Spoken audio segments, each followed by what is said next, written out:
कांग्रेस के लिए मुश्किलें कम होती हुई नजर नहीं आ रही हैं। दरअसल जम्मू कश्मीर में नेशनल कॉन्फ्रेंस से दोस्ती खत्म होने के बाद अब सबसे पुराने साथी एनसीपी से भी कांग्रेस की दोस्ती खतरे में है। एनसीपी ने कांग्रेस से कहा है कि महाराष्ट्र विधानसभा चुनाव में अगर कांग्रेस 144 सीटें नहीं देती तो अकेले एनसीपी चुनाव मैदान में उतरेगी।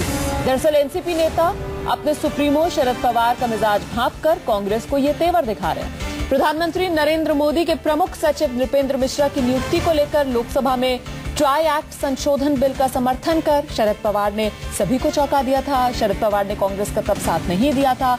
वहीं महंगाई के मुद्दे पर भी जब कांग्रेस ने सदन से वॉकआउट किया तो भी एनसीपी का साथ कांग्रेस को नहीं मिला।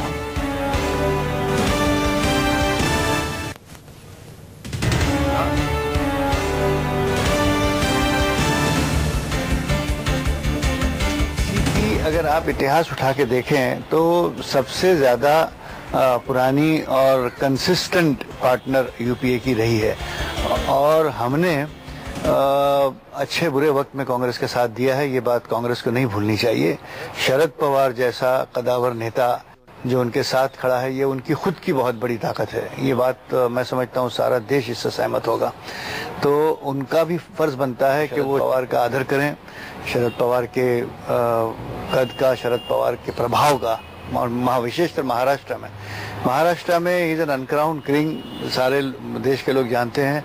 और अब महाराष्ट्र के चुनाव आ रहे हैं तो कांग्रेस हाईकमांड पर ये लाजिम है कि वो एनसीपी को टेकन फॉर ग्रांटेड न लें, सीट शेयरिंग के मामले के अंदर भी फ्लेक्सिबिलिटी वापरें और जो उसूल इससे पहले 2009 के प्रिंसिपल थे उस पर चलें। तो उस हिसाब से मैं समझता हूँ कि ये कांग्रेस के हित में होगा कि कांग्रेस रिजिडिटी कम करे और एरोगेंस कम करे थोड़ा सा, और एनसीपी को बनाए रखे, वरना कांग्रेस पूरी अलग थलग हो जाएगी। इस देश में कांग्रेस के भविष्य के बारे में चिंता का एक विषय बन सकता है। पिछले 15 वर्ष से वहां पर गठबंधन की सरकार चल रही है और जब भी कोई चुनाव आता है तो वो उस चुनाव में ये खींचातानी चलती रहती है। तो ये एक स्वाभाविक सी खींचातानी है। कांग्रेस चाहेगी कि वो ज्यादा सीट लड़े, बाकी दल चाहते हैं कि उनका जो वर्चस्व है वो बढ़े। तो ये गठबंधन में एक बहुत ही कुदरती किस्म का तनाव रहता है, पर इससे ये मतलब नहीं है कि गठबंधन कमजोर होता है। सीधे रुक करेंगे हम। मेरे सहयोगी अविनाश पांडे मुंबई से इस वक्त हमारे साथ मौजूद है। अविनाश, एनसीपी की तरफ से तो 50-50 फॉर्मूला सामने रख दिया गया है, लेकिन क्या कांग्रेस को मंजूर होगा ये 50-50 फॉर्मूला कि 288 विधानसभा सीटों में से सीधे 144 एनसीपी को दे दे चुनाव लड़ने के लिए?